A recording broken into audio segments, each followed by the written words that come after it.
Let's review some shit. Hey y'all, happy Saturday. You know what that means. It's time for your friendly neighborhood Poofy-Hatted Opinionist review. This is a special request by Nick Baser of Brookfield High School to review 2012, the latest Roland Emmerich weird disaster movie. You know, the Independence Day guy. He also made 10,000 BC and American Godzilla, which were notoriously awful. The movie stars John Cusack, the guy who loves numbered films. He was in 1408, and now he's in 2012. And this guy, the black guy, you know, the don't people have the right to fight for their lives guy, I'm not even going to try and say his name right, so if I say it wrong, just be like, oh, what an idiot.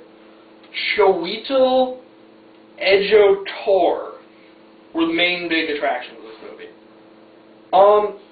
This movie's everything you think it's going to be. It's a bunch of dumb explosions, stupid writing, and just really dumb scenes, like a dog walking across a tightrope to save his life.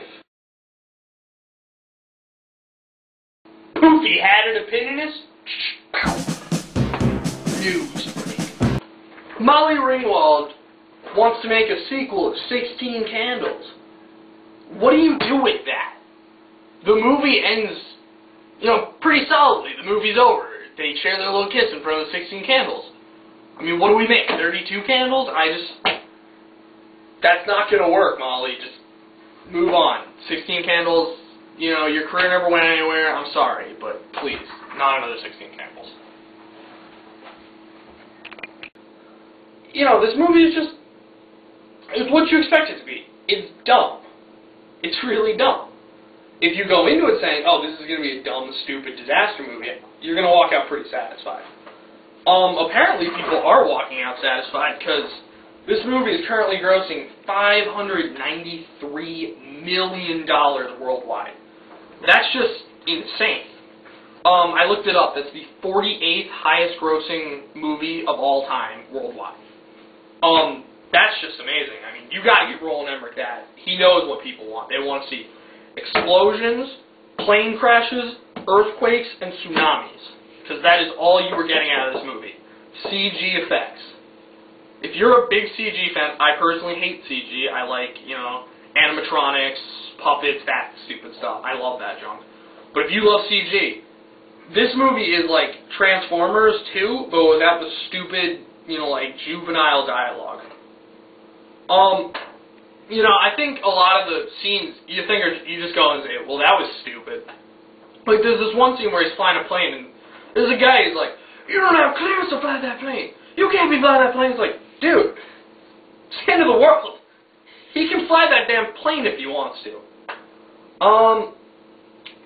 I think one of the main problems with this movie is even though it's like huge, big budget, I think the budget was like $200 million about, you're never going to look at this a couple years from now and go like, oh, well, that movie is no 2012. It's nothing. I mean, this movie's not going to have the lasting effect Independence Day had on movies. Because Independence Day was your first, like, real blockbuster explosion death thing. That's when you really saw where special effects had gone. This movie, it just kind of feels like it's part of the crowd. I mean, you know, all movies are CG now. We've had Transformers 2, G.I. Joe, all that stuff come out where it's just really dumb explosion scenes. Roland Emmerich, you know, he's good at what he does, but at the same time, every movie he makes kind of sucks. 10,000 BC, terrible. American Godzilla, just terrible. The Day After Tomorrow, which has like my favorite stupid scene of all time, where they're running away from the cold as if it's a real entity chasing them. This movie is really struggling from a lame script, because 2012 is a cool plot, because there's a lot of people out there who honestly believe the world is going to end in 2012, which is why this movie was so great, because people are going to see it going like, wow, I wonder what 2012 is going to be like, and they see that and they're like, wow, 2012 is going to be like that.